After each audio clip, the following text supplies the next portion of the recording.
Bien, tenemos ahora una actualización informativa. Hace unos minutos le informaba sobre un atentado armado que ocurrió en jurisdicción de Quetzaltenango. Lamentablemente, 2 gemelos fueron asesinados en ese lugar y la periodista Marielos García, por supuesto, continúa el seguimiento de este caso, específicamente para conocer la postura de la Procuraduría de los Derechos Humanos. Marielos, adelante con su reporte, la escuchamos. Buenas tardes.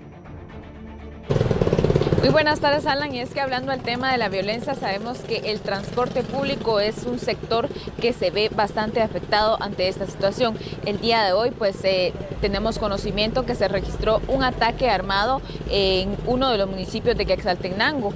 Nosotros nos hemos trasladado acá a la Procuraduría de los Derechos Humanos para platicar un poco acerca de los datos que se tienen de estos ataques y también de este nuevo ataque que se dio el día de hoy. Acá se encuentra conmigo el licenciado Edgar Guerra, quien nos brinda esta información. Muy buenas tardes, licenciado. Buenas tardes, lamentablemente se suman más muertos, más dolor para los guatemaltecos en el tema de la violencia que se vive en el transporte colectivo. En esa ocasión, según la información que te contamos, 2 hermanos mueren en Quetzaltenango producto de esos ataques o ponerse a ser asaltados. Otra de las cuestiones es la violencia por extorsiones, cuestiones rencidas personales en contra de personas. Ya el día de hoy se registran ya 26 personas asesinadas en torno al tema de transporte público. El mes de enero fue sumamente violento, con 21 personas asesinadas. El mes de febrero ya vamos con 5 personas asesinadas. Quiere decir que el Estado de Guatemala debe responder de una manera más elocuente, más directa, el manejo de la violencia en el transporte y la violencia generalizada que están percibiendo los guatemaltecos al día de hoy. Licenciado, ¿se tiene un poco más de información acerca de lo que pasó en este lugar el día de hoy? Sabemos que se dio en Coatepeque, Quetzaltenango.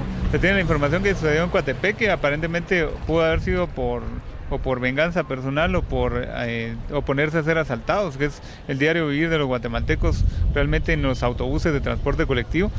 La violencia no solamente se circunscribe a ese tema, sino también violencia por discriminación a las personas mayores, también se les trata muy mal en este país, que debe haber un cambio radical a las personas con discapacidad, también esa es violencia, también de hecho es discriminación, y la violencia que cobra la vida de guatemaltecos, también ya al día de hoy llevamos 25 personas que han resultado heridas o lesionadas en este tipo de hechos, que no solamente se ve el tema de personas fallecidas, sino también el dolor que queda en las familias guatemaltecas después, con personas lesionadas o heridas por producto de oponerse a ser asaltados, por ejemplo, en donde hay casos en los cuales usuarios han quedado en estado de discapacidad, y eso genera también un problema mucho mayor, no solamente a las familias, a los hijos, a la esposa, al esposo, sino también a la sociedad guatemalteca. Licenciado, sabemos que ustedes han estado trabajando, sugiriendo a las autoridades de seguridad para poder evitar que se den este tipo de incidentes. ¿Cómo ve usted este trabajo que han estado realizando las autoridades en comparación a otros años? ¿Esto ha tenido una mejoría? Pues sí, se han tenido algunas acciones contundentes, por ejemplo los allanamientos simultáneos que se han dado en diferentes puntos de nivel de la República, eso ha resultado positivo.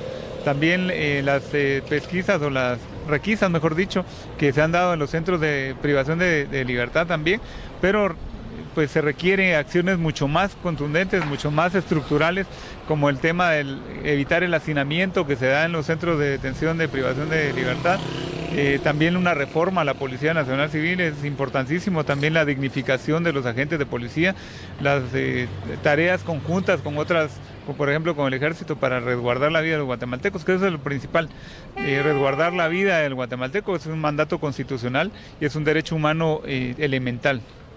Licenciado, hace unos días se tenía el problema en San José Pinula acerca siempre de esto, que los trabajadores ya no querían brindar este servicio y pararon este servicio por unos días porque tuvieron una amenaza de bomba, pero ellos solicitaban más seguridad por parte de la Policía Nacional Civil, pero la policía también indica que no pueden poner un agente en cada unidad porque esto llevaría demasiado personal humano, pero entonces, ¿qué sugiere usted ante esta situación?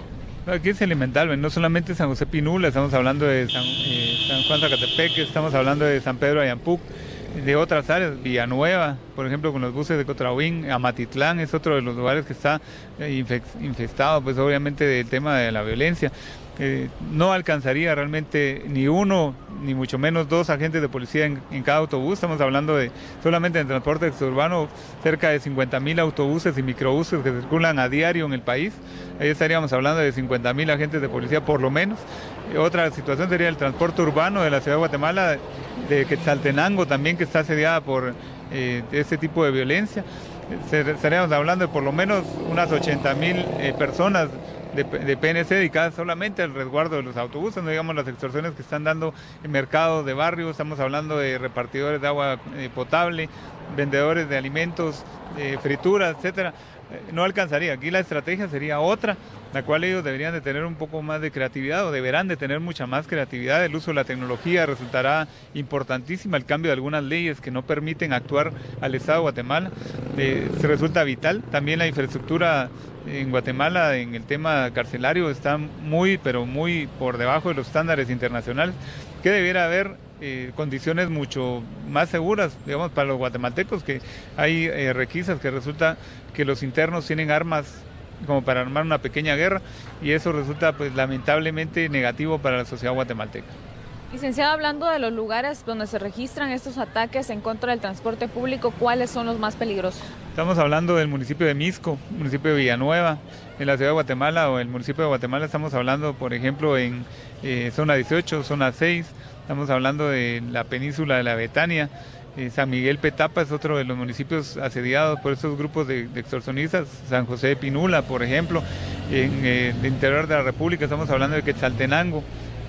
Coatepec es una de las áreas donde parece que ya hay presencia de estas personas que están extorsionando también consuetudinariamente, y eso se repite la historia año con año. Estamos hablando de fechas muy, digamos, no solamente el día a día, sino fechas como Semana Santa, el bono 14, que se le llama el llamado a esa extorsión, y el aguinaldo o bono de fin de año, donde ya se convierte en una situación que la del costo de las extorsiones realmente se la trasladan al usuario, que es quien paga cuando le cobran de más de las tarifas, y a veces con malos tratos por parte de pilotos y ayudantes.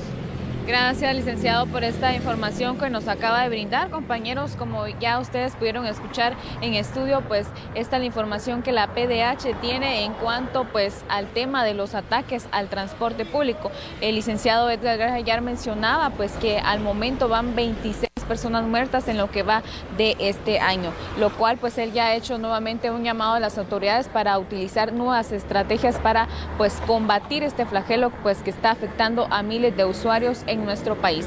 Esta es la información que yo tengo. Alan, regreso contigo al estudio principal.